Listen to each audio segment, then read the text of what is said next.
আল্লাহর কসম করে বলছি ভিউয়ার্স, একটা সেন্টেন্স যদি আমি বুঝতে পারতাম আমি নিজেকে ধন্য মনে করতাম।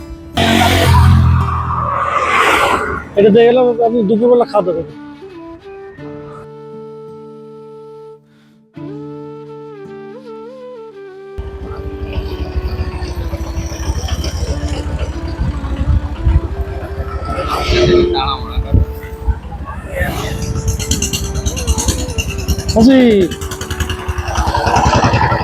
ভালো আছো? তোর বাসা কোথায়? হ্যাঁ, ও তা আপনার দেখলাম এখানে বসে আছেন। হ্যাঁ,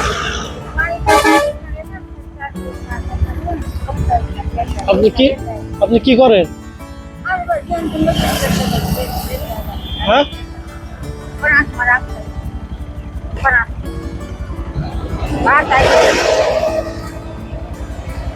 আপনার বাসা মেলা দূর এখান থেকে?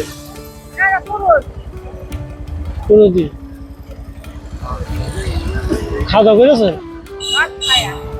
খাইছেন? এখন যাচ্ছেন কলে?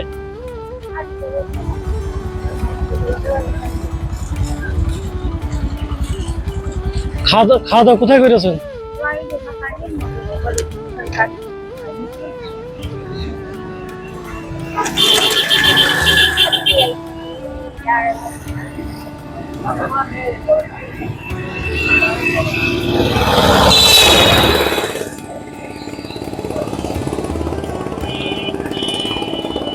তাইলে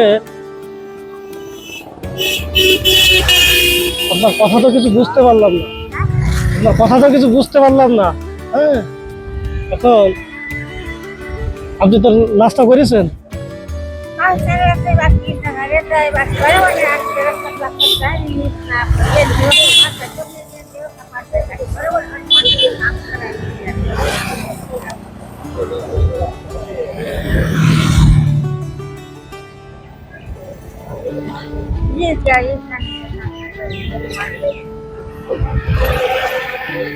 তাহলে চাচি আপনার কিছু টাকা দিয়ে যাও, আপনি দুপুরবেলা খাওয়া দাওয়া করে নিন। হ্যাঁ,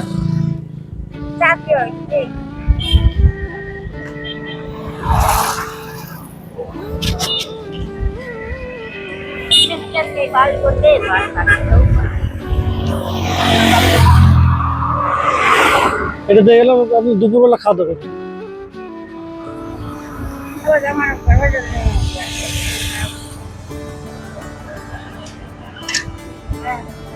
তাহলে আমি চলে গেলাম দোয়া করে নেওয়ার জন্য।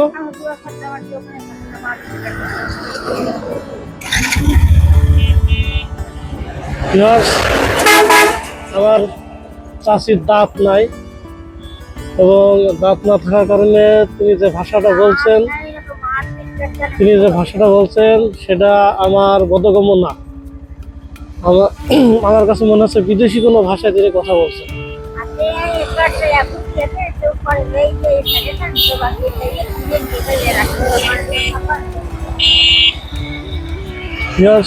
আমি কোনোভাবেই তার একটি সেন্টেন্সও বুঝতে পারিনি। জানি না তিনি আমাদের দেশের বাইরের নাকি পার্শ্ববর্তী দেশ ইন্ডিয়া হলেও তো আমি হিন্দি বুঝি, সেটাও বুঝতে পারছি না, তার একটি সেন্টেন্সও বুঝতে পারছি না।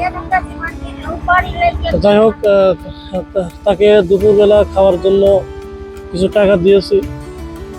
আমি পথে যাচ্ছিলাম, দেখছিলাম যে তিনি রাস্তার ভিতর বসে, ময়লা মাটির ভিতর বসে রুটি খাচ্ছিল।